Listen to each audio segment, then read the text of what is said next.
pati.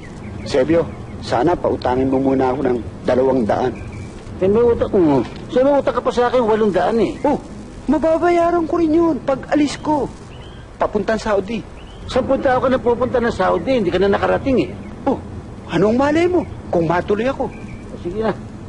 Pero nga muna ng 200 ito. Eh, nasa iyo pinagbenta ng pali. Wala eh.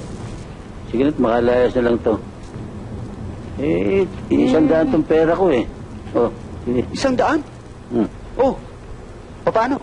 Eh, di kulang ka pa ng 100. Ha? Oo. Oh, saka mo na lang ibigay. Oh, teka muna. Para lumalabas ako pa may utang eh. Talagang may utang ka.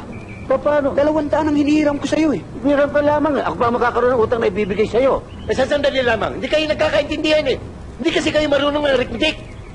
Magkano ba inutang mo? 200. Magkano binigay mo? 100. Magkano kulang? 100. O, yun.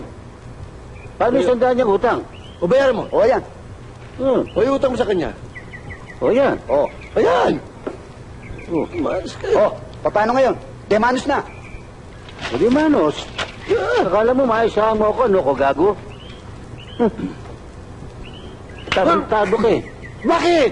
Paano na manos eh? Wala naman nilabas na pera yon. Hindi naman kayo nag-usap ng matagalan?